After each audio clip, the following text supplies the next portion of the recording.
Hey, welcome back to the Disney Plus Everyday Challenge. Today we have The Parent Trap from 1998. This is the remake of the classic 1961 Haley Mills film, which had Haley Mills playing two sisters separated at birth, one living with the father, one living with the mother, who suddenly run into each other at camp. And that is exactly what happens in this one, almost note for note, scene for scene, line for line, but starring Lindsay Lohan. Introducing Lindsay Lohan. This is 11-year-old Lindsay. Uh, she's it's by the way, it says introducing Lindsay Lohan in the start of the film, so it's I can't say this is it can't be her first role, but it might be her first big motion picture role, and she's adorable in this, just all pale and freckled and mischievous. The innocence of childhood. But yeah, she plays the Annie and Haley, Annie and Haley. Yeah, Hallie Parker. Yeah, Hallie, not Haley. Haley is the name of the girl who played them originally. Anyway, there are numerous little references here and there to the original film, including the one song they play over and over in that song. You can hear Lindsay singing that song to herself as she's waiting for the elevator in San Francisco later in the film. But like I said earlier, this movie, I know it's been October since we saw the first Parent Trap, the original. This remake is so familiar. I almost wonder if you can run them side by side if they change if they switch scenes and if the lines come across almost in the exact same way. Yeah, there's a little bit. I think there's a little bit more time at camp maybe in the old one. I honestly can't remember, but I know that even some shots feel super familiar. Yes, it's modernized. Kids have Game Boys, and there's obviously certain technologies. The very first thing you see is when the kids are getting off the bus that one of the girls is like, "I can't get reception on my cell phone." Like in 1998, they're flip phones at the time. So yeah, that kind of stuff is all updated, but the same characters, the same upbeat uh, camp counselor or leader who gets caught up in the middle of the prank war between the two. Not yet. Somehow they can't figure out that they're twin sisters. They look exactly alike, and and even when people like friends are hanging out with each one of them, it's somehow when they see them right next to each other, and the girls haven't looked at each other yet. Somehow the friends aren't all going, "What is going on? Why you look exactly alike?" Nobody says anything. It shouldn't be something you realize only after the girls themselves realize it.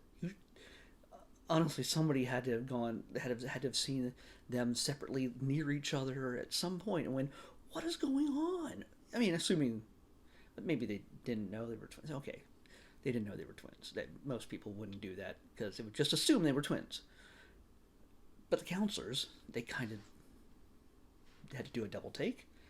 Anyway, it's the premise, obviously, as we know, is the two sisters discover who they are, that they've been separated since they were kids, and they decide to switch places so that they can trick their parents into meeting again, because they got to swap them back somehow when they figure it out. They know they're going to get figured out at some point. And they do, and of course, there's all sorts of drama that get in the way of that. Believe it or not, this movie is, like I said, it's from 1998. It's 2 hours and 9 minutes long, which is the exact length of the 1961 film on Disney Plus. I mean, I think that takes into consideration the foreign credits and everything else, but seriously. Nancy Meyer, by the way, known for the Father of the Bride movies. She's done so much more than that, but she directed this, and maybe it was a direct intentional homage, meant for this film, because I was having flashbacks the whole time.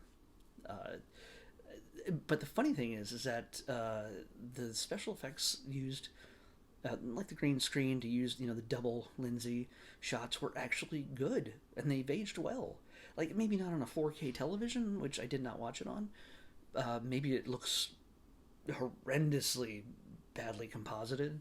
I don't know, but it was actually decent.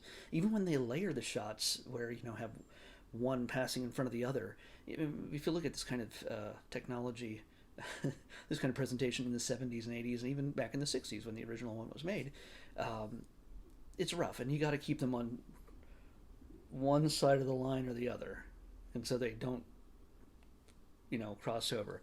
And that first handshake that they have to make, they cut away and just show a close up of hands rather than making the two versions of Lindsay interact. There's a few cheats here and there, but for the most part, I was surprised at how well. I'm gonna sneeze. No edits. Okay. Surprised that they. Where was I? Oh my god! I blew my brain out. Never hold in a sneeze. That was held in, by the way. It's. I've lost my train of thought. Oh my god. Anyway, everything is beat for beat the same.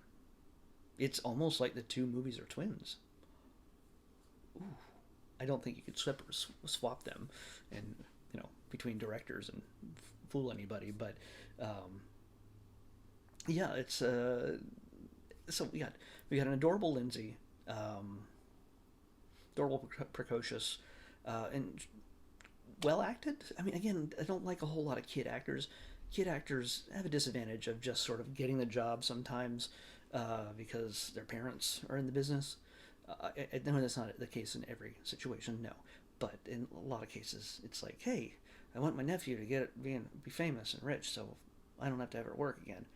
My uncle, my cousin, or somebody is in the industry. There's other times the kids fight hard. They actually learn how to act, and they do an incredible job. And I don't know what Lindsay went through to get this, but she's actually a talented actor, despite all the controversy you've seen her in her life and everything else. There's no diminishing it for her age. She's really good. I don't know if she's Oscar worthy, but who really decides that? She's entertaining. She's adorable, and she knows how to deliver a line. So, speaking of other people, speaking of actors, we got her dad is played by Dennis Quaid. Her mom is played by the late Natasha Richardson. She was married to Liam Neeson.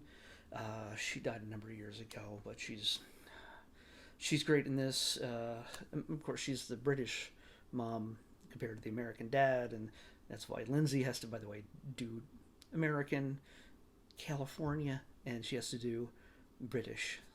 So she's flipping between the two of those, and then also has to flip between the two characters. So yeah, it's a fun time, and she does a capable British accent. I'm sure the British people watching this are like, "Holy crap, that was awful." What do I know? We have Elaine Hendricks playing Meredith, the new woman in Dad's life. Yeah, she's great. But we also have Lisa Ann Walter and Simon Coons as the nanny and the butler, respectively. The only thing that's really different in this, and I don't think they really explored this in the original, I could be wrong, but we get the nanny and the butler hooking up as a relationship in this. They fall in love as a consequence as well. So yeah, like I spoiled something for you there, like as well. The whole point of this was to get their parents together again. And do you think this movie was going to fail at that? Come on. So anyway, yeah, there's all sorts of fun bits in this. If you love the original, this is just a fresh take on it, and maybe in 10 more years they're going to do another one with whoever the cute girl of the age is, or maybe they'll do a boy. Who knows? They'll mix it up. I mean, there's plenty of body swap and identity swap kind of movies, some that we should never ever remake again, and some that are actually fun. So this one is actually fun. It's it's not gonna thing I'm gonna seek out and watch again myself. It's not gonna be like, oh my gosh, I really need to see, I really need to see Parent Trap again. But you know, I don't think it was a waste of time. Even though, honestly, this is the longest movie I've watched on Disney Plus since January when we watched Avatar. Like, two 2 hours and 9 minutes. Really? Do we need 2 hours and 9 minutes of it's a farce. It's a romance comedy. It's it's cute and it's fun, but 2 hours and 9 minutes. That's going to run a good half hour longer than most other movies in that genre. So this isn't Star Wars. Come on. Anyway, I'm gonna actually recommend it. I know it's weird. I'm surprised that I said that, but if you can't take a 1960s era version of this, maybe a 90s version will work for you. I don't know, but yeah, it's sweet, and I've really the butler and the nanny add some great comedy, and the supporting characters always kind of get some of the best bits. So yeah, I like them individually and together. So it's a good thing. Let's pick tomorrow's episode. 36. 36. Man, we're dropping back down to the bottom again.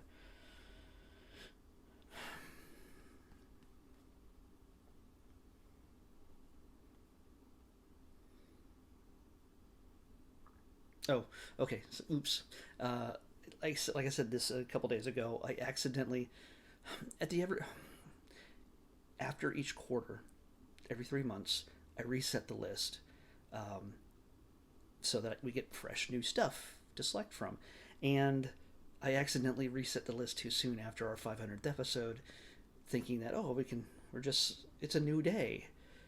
No, this thing the number picker that I just showed you, when it picks a number, it keeps that and doesn't pick that number again unless I reset it, and I accidentally reset it. So I picked 36, and 36 was already taken, and it was Avatar. What the heck? Okay, well, we're going to have to pick another number. And we might have to do this a couple times. I'm surprised this has only happened once. 379. 379. So that was a really long explanation for something to excuse my mistake. Okay. 379 was National Treasure. So, yeah, see, 379 is already taken. So let's pick another number. 163. 163. Come on. Okay. 163. We got another movie. And I think it has to do with cold and maybe dogs. I don't know. But it's called 8 Below. 163 is what we're watching next on the Disney Plus Everyday channel 8 Below on the Disney Plus Everyday Challenge. All right, we'll see you back here tomorrow.